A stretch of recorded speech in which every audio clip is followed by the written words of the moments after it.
हाय, good morning. कसे आहात सगळे? प्रियास लवली लाईफ चॅनलमध्ये तुमच्या सगळ्यांचं स्वागत. आज मी लवकर उठली आहे, माझी आंघोळ पण झाली आहे. छान इतकं फ्रेश वाटतंय, सकाळचं वातावरण पण खूप छान आहे. अहोच असं लवकर आंघोळ कर, म्हणजे त्यांना माहिती आहे मी गुरुवार असला की आंघोळ केल्याशिवाय चहा घेत नाही. त्यांचं म्हणणं मग तू आज आंघोळ कर, मी चहा ठेवतो. म्हणजे त्यांच्यासोबत चहा घ्यायचा असतो ना. आमचा चहा किती फेवरेट आहे तुम्हाला माहिती आहे. आणि काय भारी वातावरण आहे माहिती आहे का? हा मस्त वाटतंय.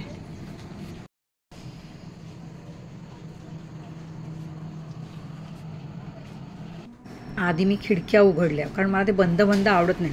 आधीच फ्लॅट संस्कृतीमध्ये दरवाजे बंद, चाळीमध्ये कसं मोकळं वातावरण, दरवाजे उघडे असतात, आजूबाजूची लोक आपल्याला सकाळी सकाळी दिसतात. इथे तसं नाही. त्याच्यामुळे मी काय करते, खिडक्या उघडते. निदान तेवढंच उजेड, प्रकाश आणि थंड हवा, गारवा. आता सूर्याची किरणं पण हळूहळू येतील घरात. छान वाटतं मग, प्रसन्न. आता इथे तेवढंच करू शकतो आपण. आता मी अहोंचा डबा करायला घेतला. सकाळी मी चपात्या करते, संध्याकाळी मात्र शर्मिला असते मदतीला, कारण यायलाच इतक्या उशीर होतो, 7 वाजतात. त्याच्यानंतर मग हे सगळं होत नाही, म्हणून संध्याकाळी शर्मिलाची मदत मला पोळ्यांसाठी किंवा भाजी कटिंगसाठी घ्यावी लागते. कारण वॉकला पण जायचं असतं, मग ते सगळं राहून जातं, स्वतःला वेळ देता येत नाही. आता अहो निघून गेले. आता माझी बाकीची कामं सुरू होतील. सगळ्यात आधी पेपर घेतला आतमध्ये. हो आत्ताच गेले. केस मी ओले असेच बांधले होते किचनमध्ये, आता ते ओलेच आहेत अजून. तर थोडा निवांत बसते आणि मग पूजेची तयारी. अजून मला ते सगळं पूजेचं काय म्हणतात, सगळी भांडी वगैरे पण स्वच्छ करायचे. आधी पेपर वाचावा जरा. चला आता पूजेच्या तयारीला लागले. पहिल्यांदा देवारा स्वच्छ करून घेतला, कारण ते तेलाचे डाग वगैरे पण पडलेले असतात ना. आणि देवारातली सगळी भांडी, देवाच्या मूर्ती ह्या पण सगळ्या क्लीन करून घेतल्या. लगे हात म्हटलं कपाट पण देवाचं पुसून घ्यावं. आणि मला ना आज खूप कसं तरी वाटते, कारण आता उद्या हे देवीचं काय व्रत संपणार, म्हणजे उद्या आपण तिची काय उत्तर पूजा करणार आणि पुढच्या गुरुवारपासून ती नसणार. पण ना ही देवी सजवताना एक काय छान वाटतं माहिती. नुसती चुनरी तिच्यावर ओढली ना तरी तिचं रूप इतकं छान काय म्हणतात ना दिसायला लागतं ना, खूप प्रसन्न वाटतं. मी पूजा करून पोथी वगैरे वाचून घेतली. पूजा झाल्यावर फळं खाल्ली आणि आता थोड्या वेळाने आकाश म्हणाला की आता कॉफी करायची. म्हणजे चला आता कॉफी घेऊया. घरी निवांत असले की मग मला असं कॉफी प्यायला आवडते. माझ्यासोबत कोणतरी असावं लागतं, कारण अहोंना एवढं कॉफीमध्ये इंटरेस्ट नाही, त्यांना चहा. मग मी, आकाश, मी, शर्मिला असं बहुतेक वेळा असतं कॉफीमध्ये सोबत कोणी ना कोणीतरी. कधी कधी घेते एकटीच, काय करणार. पण आज आकाश आहे सोबत आणि थंडी पण आहे ना, बरं वाटते गरम गरम अशी कॉफी घ्यायला.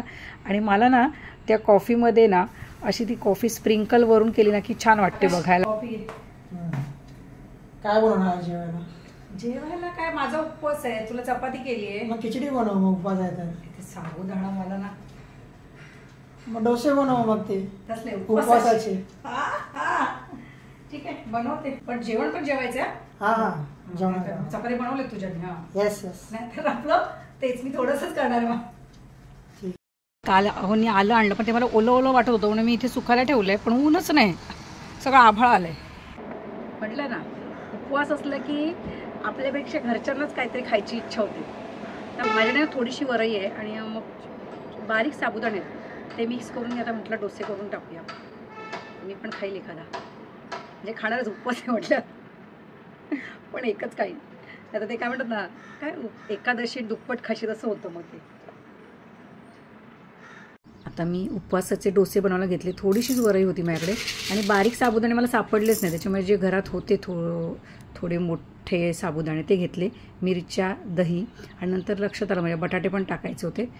चवीनुसार थोडं मीठ टाकलं अंदाजे आणि आता मिक्सरला लावून घेते. मी हे यूट्यूबवर बघूनच करते सगळं. मी तर पहिल्यांदाच करणार आहे हे सगळं डोसा. असा चांगलं झालं पीठ. आता त्याला थोडंसं 10 मिनटं ठेवते तसंच. तूप टाकून आता डोसा घालून घेते, बघूया कितपत सक्सेसफुल होत आहे. हे यूट्यूबमुळे एक बरं झालं आहे, बरेचसे रेसिपी कळतात. नाही तर कधी कधी मी रेडीमेड पीठच आणत होती.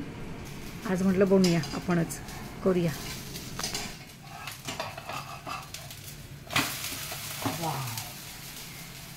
मस्त झालं. मी नाही करत कधी, पहिल्यांदाच केलंय मी.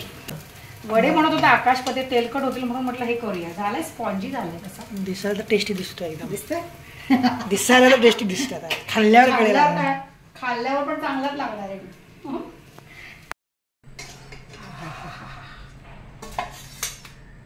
उपवासाचा डोसा. आकाश खाऊन मला टेस्ट सांगू. हा चालतं. आवडला. घे केल्यात. बघू मी पण एक घास खाऊन बघते. चांगला लागतं. कमी तेलाचं. बरं आहे आता मी आता असंच बनवत जाईल. करायला काय नाही, वेळ नसतो ना, म्हणून फटफट खिचडी बनवायची, वरईचा भात गरम गरम पाण्यात टाकायचं आणि करायचं आणि जायचं, असं असतं. थोडं निवांतपणा असला की मला सगळं करायला बरं वाटतं. चांगलं लागतं.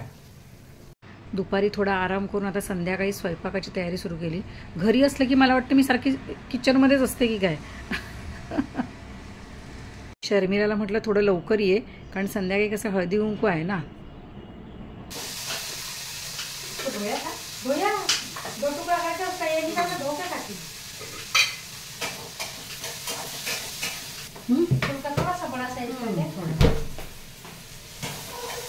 शर्मिलाने भाजी कट करून दिली. आता मी शिमला मिरचीची भाजी बनवते, तोपर्यंत ती पीठ मळते, कारण आता वरण फोडणी करून झालेलं आहे माझं. आज काय म्हणतात ना, शेवटचा गुरुवार. पंचपक्वान्न 5 पदार्थ झाले पाहिजेत ना. पंचपक्वान्नामध्ये म्हणजे काय होणार आहे बघा.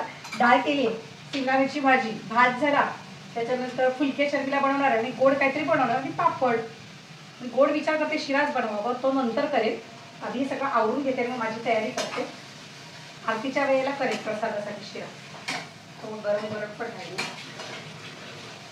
झालं आणि स्वयंपाक करायला वेळ नाही लागत. आता शर्मिला फुलके बनवेल, छान गरम गरम झालं.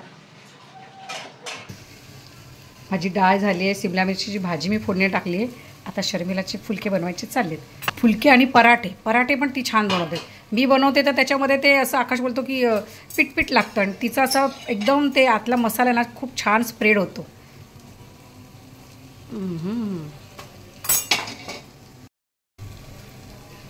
आणि भराभर करते, भराभर.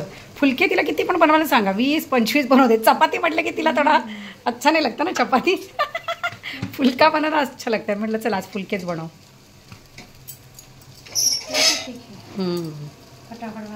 है ना. हो कसं फुलके हो फोडलंस.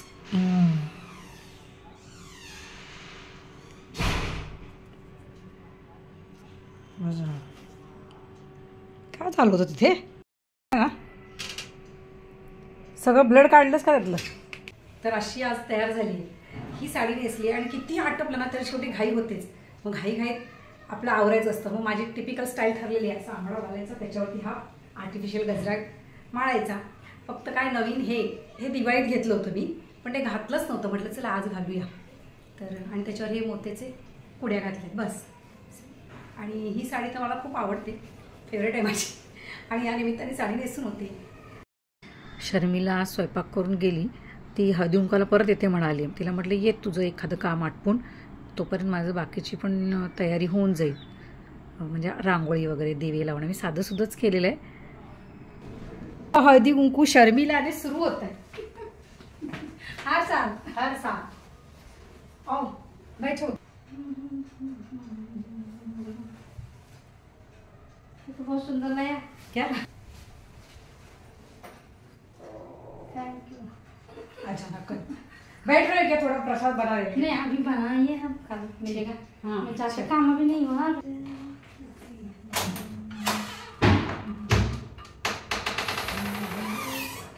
काय विशेष. अरे आज काय विशेष. आज गुरुवार नाही का. आले नाही कोण. आता येतील 7 वाजता. बोलाय शर्मिलाच पहिली येऊन गेली. पहिला नंबर शर्मिला लावला. अहोंना चहा दिला आणि आता म्हटलं प्रसादाचा शिरा करून घेऊया, कारण मग सगळ्या जणी येतील तेव्हा त्यांना पण प्रसाद देता येईल. आणि अहोंना माझ्या हातचा शिरा खूप आवडतो, त्याच्यामुळे ते आज किचनमध्येच घुटमळत होते आणि सारख्या सूचना देत होते, हे टाक ते टाक केळ टाक.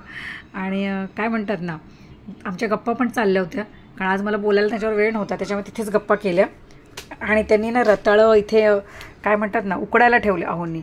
हे त्यांचं फेवरेट खाणं आहे. ते लोखंडाच्या तव्यात ठेवले, त्याला स्मोकी फ्लेवर येतो ना. आणि तोपर्यंत म्हटलं आता माझा इकडे शिरा बनवणं चालू आहे. शिरा बनवणं काय सोपं आहे, फक्त आज त्याच्यामध्ये ना केळ टाकलं, त्याच्यामुळे थोडंसं प्रसादासारखं वाटेल. आणि हळदीकुंकवासाठी मोजून 5च जणींना बोलवले, कारण आमच्या सोसायटीत ना लेडीज फार कमी आहेत त्या पण सगळ्या जॉब करणाऱ्या नाही. आता ख्रिसमस वेकेशन आहे ना, बरेच जण कुठे कुठे बाहेर पण गेलेले आहेत. आणि कसं असतं गौरी गणपतीत माझं हळदीकुंकू होतं, त्यामुळे हे थोडक्यातच आपलं करते. त्याच्यामुळे तरीसुद्धा तयारी असतेच की नाही म्हटलं तरी. आणि घरात आहे तर आपण म्हटलं तर एक गृहिणीचा फील मला येतो, त्याच्यामुळे आव्हाना सगळं आयता चहा, सगळी घरातली कामं ही व्यवस्थित माझी छान झाली. बरं वाटलं, फ्रेश वाटतंय. आणि आता सगळ्यांबरोबर थोड्या गप्पा पण होतील. प्रसादाचा शिरा तयार आहे बघा. प्रसाद तयार आहे तर आव्हाना म्हटलं चला आधी आरती करून घेऊया, कारण मग सगळ्याजणी आल्या की गप्पा रंगल्या की मग आरतीला उशीर होईल ना, तर वेळेत आरती झालेली बरी. त्याच्यामुळे आम्ही सगळ्यांनी काय केले, आधी आरती करून घेतली. आज महालक्ष्मीची ही जरी आरती असली तरी दर गुरुवारी आम्ही बाबांची आरती करतोच असतो. कधी कुठे बाहेर असू तरच ही आरती राहते. ब्रह्मांड नायक राजाधिराज विराज परब्रह्म श्री सच्चिदानंद सद्गुरु साईनाथ महाराज की जय. देख ये आंटी भी रुकी है, तू आ रहा है ना इसलिए. अरे पहचानते हैं आपको.